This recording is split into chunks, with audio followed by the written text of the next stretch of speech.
الحمد لله حمدا كثيرا طيبا مباركا فيه، والصلاة والسلام على سيد الأنبياء والمرسلين محمد وعلى آله وأصحابه أجمعين. أما بعد، ننا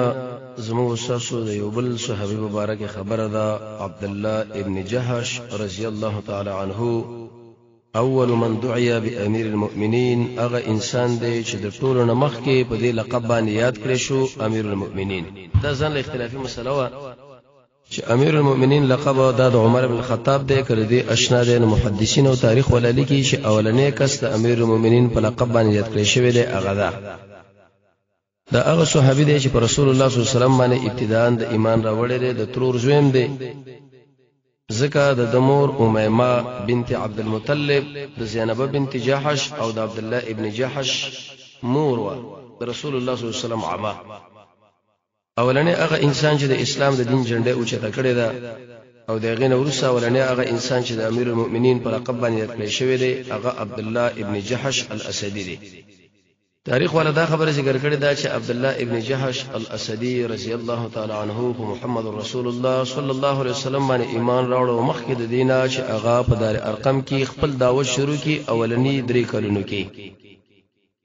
نبی کریم علیه الصلاه والسلام چې کله پیغمبر شو دار ارقم کې ډیر ځان له برابر کړه، مدرسې جوړ کړه چې پاغي کې د ملګرو تسکیه کوله، خراب صفاتونه لري کول او ښه صفاتونه ورزده کول، چې تقریبا صاحب نظر النعیم په هغه کې 12 جلد کتاب ولیکو، 301 خوونه، 101 سلبي او 200 ایجابي. عبد الله ابن جحش د مدرسې د شروع کېدلو نه مخکې پر رسول الله صلی الله علیه وسلم باندې ایمان راوړو. نبی کریم علیه الصلاه والسلام خپل ملګرو له امر وکړو چې هجرت وکړي. اول هجرت د حبشو په طرف باندې شو، ورسره به د مدینه. مقصد د محمد رسول الله صلی الله علیه وسلم په هجرت باندې صرف او صرف حفاظت د ملګرو د دین دی، د اغه ضرورتونو او تکلیفونو د قریشو نه کم چې د رسول الله صلی الله علیه وسلم سره سخت دشمنان وو. نو اولنې هغه انسان یا دویم هغه کس چې د حبشو په طرف باندې روانيږي. تاریخ والا محدثین دا خبره ذکر کوي عبد الله ابن جحش الاسدی رضی الله تعالی عنه، لیکن دغه مخکې یو ملګری هجرت کړو ابو سلمہ رضی الله تعالی عنه د ام سلمہ خاوند. هغه دا چې د هجرت خالص رب العالمین درزا لپاره قل اهل وطن پر خود الله بده لار کی. نو دا خبره په عبد الله ابن جحش باندې سنوي نه تمامېدله. شر دا اولنې اسما مسله ده، بلکې دنه مخکې د بل ملګری اورور هغه هجرت کړي دي. ډیر ملګرو نور مسره هجرتونه کړي وو. دا چې کله به روانيږي نو په دې وخت کې د کور زنانه، ماشومان، نوجوانان، کشران دا ټول را روان شو. اولنې کور د اسلام په کورونو کې، اولنې کور د ایمان په کورونو کې چې د هجرت په طرف باندې روانيږي د عبد الله ابن جحش الاسدی رضی الله تعالی عنه. تاریخ والا دا خبره ذکر کړی دا چې کله عبد الله ابن جحش الاسدی سره د ملګرو اوته د مکه مکرمه د علاقه پرې خوده، انسانان غوسه کوي تر دې پورې چې دا کورنم د خفقان په حالات کې معلومېدل. تا به د شي ګمان کو چې په دې علاقه کې بالکل د سره څوک پاتې شوی نه دی. تا به د شي ګمان کو چې په دې چراګه کې د سره څوک وسیدل نه دی. په دې وخت کې عبد الله ابن جحش رضی الله تعالی عنه چې کله حرکت وکړي د مکه مشرکانو ګرچا پر د اطراف ونیول کمی نه کړه. کوم انسانان منګه معلوم کو چې هغه د عبد الله ابن جحش الاسدی او د ابو سلمہ په نقش قدم باندې قدم اوچته او څوک پاتې کیږي. دا زینه د مکه مشرکینو قتل چې پاغي کې ابو جهل، عتبه او دالوی قومندانان وو. تر دې پورې چې داخله د عبد الله ابن جحش الاسدی رضی الله تعالی عنه د کورون لراغله. نو په دې کې د شی حواګانې لګېدلې چې دې حواګانو خاور بادولې او د شی حواګانې لګېدلې چې د دروازې والد یو بل سره. تاب دا ګمان کوي چې انسانان خوسه کوي، دیوالونو خوسه کوي، خاور خوسه کوي چې د دې علاقې هغه دروازې ام د دې خاندان په خفت. ابو بکر صدیق رضی الله تعالی عنہ، بلال رضی الله تعالی عنہ چې کله مهاجر شو د مکی هغه اطراف رعایت کړه او به شیرونه ویل د غم په حالات کې شرداسه علاقه وا، د شي سنگریزه نه وي، د شي کمرې وي، د شي زمکه وا، هغه زمونه پاتې شو. عائشه رضی الله عنها رسول الله صلی الله علیه وسلم له ویل یا رسول الله دوه خو د شیرونه وي او د قشاندان ار جوړ شوی دي، مریضانم دي. هغه به دعا وغوښتله چې الله دا کومه تبه په دې علاقه کې د دې جن لری کا د يهودي او کله ورته حدا پټا کو هغه زره دلړ شي. نو عبد الله ابن جحش کله روانيږي دغه کور، دغه دیوالونه، دغه دروازې د اوم د پسې خفا، حتی تر دې پورې خلکو به دا ګمان کو چې د اور پسې جاړي. ابو جهل لا خبر وکړه د ملګرو لوي ویلې دا کوم د شي عزت من انسانان دي چې علاقه ور پسې جاړي. کله چې دې علاقې نه ورک شو زمنګ د 300 معبودانو لحاظ نه ساتو ورکیږي دې نه داسي به عبد الله ابن جحش کوم کور جوړ کړي او ډېر مزیدار ابو جهل علیه اللعنت د کور ورنه وته او پاغه کې د تصرف کو تا بدا ګمان کو لکه د خپل خاندانی کوري ځکه ډېر قیمتي سامانونه په کې هغه لګولې و عبد الله ابن جحش الاسدي رضی الله تعالی عنہ له شهدا خبر وکړه وته خبر نه وینا وستا په کور کې ابو جهل علیه اللعنت د تصرف کوي ته بدا ګمان کې لکه خپل د جوړ کړي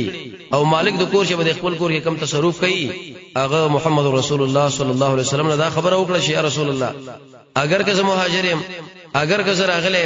لیکن داخل اسما په کور کې د تصرف کوي ته بدا ګمان کې چې د خپل کور د اسما راځل د پسې درد کوي نبی صلی الله علیه وسلم عبد الله له ویلي آیت په دې باندې خوشاله غنا چې رب العالمین دې په مقابل کې تعالی په جنت کې کور درکې هغه ولنا یا رسول الله وې د دې کور په مقابل کې الله عزوجل تعالی هغه کور درکې دا خبره شکل عبد الله واوردا وې زړه هغه ور باندې خوشاله شو او سترګې ور باندې خش عبد الله ابن جحش رضی الله تعالی عنہ چې کله مهاجر دی دا ولنی او د دویم سفر هغه ستړی لاوته نه ده درحت هغه خون باندې پوښښ نه دی د هغه ضررونه چې کوم د مکی مشرکانو دل ورکوله یو لوی امتحان باندې بل ور واقع شو د دې وجنه شیخ الاسلام ابن قیم رحمه الله دا خبره لیکلې ده وې کچرته مصیبتونه به د انسانانو نه لاتله مسلمانانو باندې من به هغه دنیا لاړ ټول غریبانان هغه څه امتحانو جناب نبی کریم علیه الصلاه والسلام اته کسان یو دسته ورکړه د حمزه رضی الله په قیادت کې او د عسکري ملګری وی ویلې دغه کې سعد بن ابي وقاص مو زبط تاسو باندې به هغه سره امیر مقررو ما چې هغه ډېر صبر ولي او د قشان د لوګي سره مقابله کولی شي د تند سره مقابله کولی شي ملګرو ویل چې دا بل کم ملګری د جنگ جنډا او د قشان د علاقې د ګروپ جنډې عبد الله ابن جحش رضی الله تعالی عنہ له ورکړه دا ځان سره والا د اولنې امیر د مسلمانانو دی چې په مؤمنانو باندې جنډا اوچتای او الته ورځي دشمن مقابله له نبی کریم علیه الصلاه والسلام ورته اندازه وټاکله چې دې ځله ورځي او دا خط دلا ورکی به ورته ویل چې ګوره سبس ما دا خط والی خود دوه ورځې مزل چې کله تاو کې په هغه وخت کې به دا خط به کلاو کې و به ګوره اوس به ګوره نه او چې کوم هدایت ما تعالی ور باندې کړی د پاکه باندې وته عمل کوي بالکل صحیح ده دوه ورځې صحابه کرام په اسونو باندې مزل وکي لاړل د نخله علاقیله چې د طائف او د مکی په مابین کې وزیره او د شي ورته ویل چې ورشه د مکی د مشرکانو ترصد وکړه په دې ځای کې دغه اخبار مونږ لراوړه چې هغه زموږ په مقابله کې څه اراده لري کله چې هغه ځله ورغه خط شکولا کې لنی مې اخر له رسول نو عبد الله ابن جحش رضی الله عنه د محمد رسول الله صلی الله علیه وسلم د خط له ویل سمعا وطاعه ستا خبره مې اومنه او ستا اطاعت مو کی ملګرو له دا خبره وکړه چې اسما ملګرو د جنگ محمد رسول الله صلی الله علیه وسلم موږ ملګری تشکیل کړیو او ما ته ویلو چې دوه ورځې به ته مزل کوي بعد دغه نه به دا خط کولاوي د نخلی علاقه مال هدف ګرځولې د مکه او طائف په مابین کې او اقزل زو اسرالم دیږي کې مسله دا ده چې د دې خلکو اطلاعات بس رسول الله صلی الله علیه وسلم نور کومه وګوره دا خبره یاد ساتئ زه تاسو یو باندې د زور نه کوم چې ما سره په زور باندې لاړ شي مرشد ته څوک زمونږ سره په خپل طبيعت باندې شي مینه محبت شهادت سره په به هغه زما سره ملګرتوب وکي او کوم انسان چې هغه شهادت ته منه ساتي یا طبيعت نه دی هغه امدي جن ګرځیدلو اجازه شته نه زخه پکېږي نو بل سو خفش په زیاده دی باندې چې ملګری په دې کې شور شغب شروع کې ټول ورته په یو आवाज ویلې سمعا وطاعه لامر رسول الله صلی الله علیه وسلم من د محمد رسول الله صلی الله علیه وسلم د امر وکي خودو وګورته غدو داغه د خبره اطاعت کو او حق زینه بزو چې کوم ځای کې نبی صلی الله علیه وسلم له امر کړي استاف د کومنده او استاف د مشتری باندې په کدا چې د قوم لاړو د نخله علاقه له الته دی رشوه شروع شو یو طرف او بل طرف باندې ګرځي په لوی لوی لارو چې د مکې د مشرکونو د اغلوی لوی سردارانو اغلار وسوټ وګوري معلومه کې څه کیږي او څه بوشي نتیجه دارو وته چې په دې وخت کې لوی قافله را روانه و تقریبا باقي کې لوی سلور قومندانانو دا غوي عمرو بن حزرمي حکم بن کیسان عثمان بن عبد الله او دا غرور مغیره ډیر اوچت تجارتی کاروان مسرو په دې کې سره منوي ممیس پکې و او هغه شینو چې د مکه مشرکینو کوم تجارت منیت باندې راغوښتي و نو په دې وخت کې دا ملګری د خپل مابین کې کینه سره یو بل سره مشوره شروع کړه او وی ویل چې دا خو د دې محرم د میاشتو یعنی د هغه میاشت چې پاغه کې د جنگ نه اسلام منع کړیو کچېرته موږ پاغه کې جنگ کو د مکه مشرکان او نور کفار په موږ باندې به قسم اعتراض کوي د جګړو د پاره غوي بیلاره برابرې څوک کله دې میاشتې تیرېدو انتها لګورو دا قافله موږ اساسو نزين او کچېرته موږ نه ګورو په دشمن باندې حمله کوو نه به به چلو شي عرب هم خپشي په کدا د ټولو ملګرو دا خبر او کړ چې گزار ورکول پکار دي دی وخت کې د رائے او د مشورین ورستا حرکت په دشمن باندې شروع وروي دانګل سی په کې اوجل غنیمتونه تی واخستا یو کس په دې کې اوجلش عمرو ابن حضرمی او دوی به کې قیدین کړه حکم ابن کیسان چې هغه ورسره اسلام راوړی دی یو سره بل ملګری څلورم کس دې جن وتښتیدو رسول الله صلی الله علیه وسلم لا عبد الله ابن جحش دا دوه قیدین او د قشنټوله قافله د مدینه په طرف باندې راوړه د محمد رسول الله صلی الله علیه وسلم خاله شکل رااله سلام ور باندې واچو وی یا رسول الله مونږ چې تا کوم ځای تشکیل کړیو هلته ما د اخت کلاو کې د ملګرو لمې ویلې کوم انسانان که زموږ سره اراده لري جګړې لري په خپل خوا کو د شهادت تمسات زی چزو او کشر د ګرځي اغله په خپل خوا باندې اجازه را به موږ د قافلې سره مخامخ شو چې په دې کې ډېر اوچت سامانونه د مکې مشرکین وو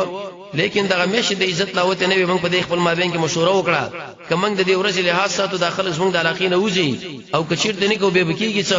په کدا یو به قتل شو یو به وتښتیدو دوه مستقبل اسیران راوښتري سره د دې غنیمتونو چې بده کې ممیز دي سرمنې دي د قریش نور شویلا محمد رسول الله صلی الله علیه وسلم شکر دا خبر واوریدا په دې ملګرو باندې غصه وکړه ډېر انتهایی سخت غصه او دوی له دا خبر وکړه چې ما خو تاسو له امر دې خبر نه وکړه چې جګړه وکړي ما تاسو صرف امر دې خبرې کړو چې د مکې د مشرکین حالات مونږ راوړی او هغه ځکه تاسو دغه حرکت دغه ترصد وکړي دا څه چل تاسو کو چې دا یو کس وجل شو دوه مقیدین کړه او یو تکتیدل لري وی ویل چې دا دوه قیدین دي سره وسکو وې دې باره کې مشوره وکړو پرې دی وې دا کوم سامان چې موږ راوړي دا رسول الله صلی الله علیه وسلم ورته وی زده هغه ګروپ نه نیم چې دا سوالم دا زنه علما وی په دې وخت کې عبد الله ابن جحش او داغه د عملګری ډیر انتهایی نه امید شو او وی ویل چې موږ حلاکت کې واقع شو ځکه چې محمد رسول الله صلی الله علیه وسلم د امر مخالفت من کړي دي هغه موږ له تشکیل لا کړو دې خبره چې تاسو ترصد وکړي اخبارات در خلکو معلوم کړي موږ په جګړه باندې ورواوښتو دا خبر ور باندې ډېر انتهایی زیات شو تر دې پورې چې نور مسلمانان د دې سره مخامخ کېدل هغه ور باندې ملامتیا ویلا او دوی بچي په کوم لار باندې تر اغلار ورته بدلول ولی تر څو پورې زموږ د دې سره خبرې ونشي ځکه دوی د رسول الله صلی الله علیه وسلم د امر مخالفت کړي لري انتهایی سختي کې داخله واقع شو او وی ویل چې د مکه مشرکان اوس برم دقیق موقع نه پیدا اخلي حرم د عزت د میشتي د غیل حاز مناسب مونږ باندې به گزار کړي په قبایلو کې به دا خبره مشهور شي چې دا هغه نبی د نبوت دعوی کړي د مجاهدینو د قومندانانو د دې میشت احترام ونساتو او حالانکه په دین سماوي کې او د عربو په قانون کې دې میشت احترام ساتل پکار دي وینه په کې توې کړه مالونه واقع او خلک قیدین کړه تاریخ ولا دا خبره ذکر کړي چې عبد الله ابن جحش او غدا غملګری ډیر انتهایی زیات خفا دومره خفغان چې دغه د خفغان نه بالکل سوال مکوا او دومره خجالت چې دغه د خجالت نه بالکل سوال مکوا ځکه په تکلیف کې واقع شو مصیبت ور باندې زیات شو امتحان کې لوی واقع شو ناسا په رب العالمین د قرآن آیتونه نازل شو او دوی له یو بشیر او زیر ورکون کې راغی وی ویلي الله عز وجل تاسو په دې کار باندې راځي دي او الله رب العزت په محمد رسول الله صلی الله علیه وسلم باندې آیتونه نازل کړي دي دومره خوشحالي چې د خوشحالي پښتنه مکوا خلق رااله ملګری رااله هغه خلک چې دی ملامت کول هغه خلک چې دوی د الله رجدا کولی غاړې دی اخستې کولول کوله او زیری ور کوله او هغه آیتونه لوستل چې کوم په دوی باندې نازل و هغه په دې طریقې چې يسالونک داخل ستانه تپوس کوي ان الشهر الحرام د جګړې په میاشت د عزت کې قتال فيه دا بدل احتمال چې په دې کې جنگ څنګه دی تورته چې جنگ په دې کې لوی ګناه ده په دې کې خلک بندول دي د الله د لارې نه او انکار دی او د مسجد حرام نه خو لیکن استل د اهل د مسجد حرام دا ډېر لوی ګناه ده الله په نسبت او بل په دې کې کفر کول شرک کول د مسلمانانو تنګول د انتهایی زیات څه مطلب جواب د مکه مشرکان له دا ورکه کاغوی په تاسو باندې اعتراضونه کوي په دې طریقې چې د محمد رسول الله صلی الله علیه وسلم ملګرو کې دې لحاظونه ساتو دې میشه د عزت د ګناه وشوله تاسو جواب ورکئ چې په حرم کې تاسو د مسلمانان تنګوي حضور په پیسو باندې اړوي په نور شینو باندې اړوي دام جرم دی د رسول الله ملګرو شي جګړه کړي د دام جرم دی خو تاسو جرم ډیر لوی دی په نسبت سره جرم د دوی لا یو کیسه ملامتي چې په دوی باندې لاله هغه تلری شو دا آیتونه چې کله نازل شو د محمد رسول الله صلی الله علیه وسلم د نفس خوشاله او هغه قافله چې کوم راوښي هغه سمونه واخسته عقیده نزان سره ایثار کړ او د عبد الله ابن جحش او هغه د ملګرو نه ایستدار راځي شو دا هغه غزا و چې د مسلمانانو په ژوند کې اولنې وشوه غنیمت هغه غنیمت چې اولنې مسلمانانو اخیسته دي او مشرکین هغه مشرکین چې اولنی اوجل شو او غازیان هغه غازیان چې اولی د الله په دلاره کې ویني توې کړي او قیدین هغه قیدین چې اول د مسلمانانو په لاسونو کې پرې واته د دې وجنه نبی کریم علیه الصلاه والسلام چې کله دا تشکیل کړو ابن کثیر دی وغیرہ دا ټول کې اول من دعي بامیر المؤمنین اول هغه انسان چې د امیر المؤمنین په لقب باندې یاد شو هغه دا انسانو اې دې نور څه به بدر راغی دې ځکه په عبد الله ابن جحش باندې یو بل امتحان بلم راغی دغه نور سه به احد باغی کې په عبد الله ابن جحش باندې بل امتحان راغی سعد ابن ابي وقاص ملګریو سعد رضی الله په خپل د قصې د ذکر کوي وی شکل د احد الاخراله جګړه شروع شو د بدر وروسته عبد الله ابن جحش رضی الله عنه مال ویلي وی یو بل سره دعاګانې نه کو چې رب العالمین قبول کړي ته دعا او کزور باندې امین کوم زب دعا او کوم تور باندې امین هوا د دې وجنه دا دعا دي صحابه یو بل ذکر کړي چې الدعاء هو العباده رسول الله صلی الله علیه وسلم فرمایي د عبادت په ارکانو کې مهم رکن چې هغه دعا ده کله وی الدعاء مخ العباده اگر کو علماء ور باندې کلام کړي لري د غیر لپاره به خپل شرایط انسان به اخلاص کوي حرامونه بزان ساتي دوه رکعات منځ وو کی د قشانه مال به ولګي او داس کې بکینی جامع به پاکي د قبله په طرف باندې به مخي لاسونه به روچت کړي ګوند به ماتي کړي لاسونه به تر وګو پوری الله عز وجل باندې حمد وای پر رسول الله صلی الله علیه وسلم باندې درود وای وقت دعا به پیژني زید دعا به پیژني عربي دعاګانې به وای ماثوري دعاګانې به وای مسلمانانو له دعا وغواړي د زړه د تل نه به دعا وباسي الحاح به د دعا کې وکي د الله د حکمت نه مخالف نه امين به په اخر کې وای مطلب په عقد شرایط باندې برابر دعا دی وکړه چې کوم اسلام غو خودلې ده وما ورته ویل سعد ابن ابي وقاص فرمایي چې ولنا ویوځي کې مونږ جدا شو دعا مې شروع کړم ویل چې اسما ربا سباس ما ملاقات دی دشمن سره وکړه چې ډېر قوي جنگ والي او ډېر انتهایی سخت غسناک شړي چې زه دا غسر سخت جګړه وکما او هغه ما سره جګړه وکي خو په کدا چې اخر کې ربا ته مال پاغه باندې کامیابی راکا چې زه اوجنم دا غ سامانونه غنیمت کم وی په دې وخت کې عبد الله ابن جحش رضی الله عنه ما په دعا باندې ویل چې امين به ویلي اللهم ارزقني يا الله مال مخامخ کده شو سړی چې غړي سخت جګړې والي سخت طبيعت انساني زو سره جګړه وکم او د قشن غز ما سره جګړه وکي به می ونشي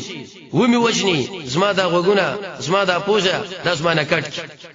چې کله سبا سره مخامخ کېږم ته مال دا خبره وکي چې یا عبد الله استاد پوجا دا غوګونه ولې کټ کړی شوی دې زبردست ویم چې فيك او فی رسولک یا الله استاد رضا لپاره او استاد رسول الله د اقتداء او اتباع لپاره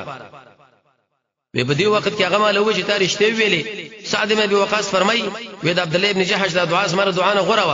وې چې کله د احد جګړه شروع شو د ورځې په اخر کې چې وکړو عبد الله ابن جحش رضی الله تعالی عنه شهید شوی او د شهید کېدو سره مسله شوی داغه د پوزو د قشن د غوګونه اې د په دې خوا کې ونه ولاړه و وی هغه کې چا به د تار کې ټومبلی و اولته خودلې شي و د عبد الله ابن جحش رضی الله هغه دعا الله قبول کړه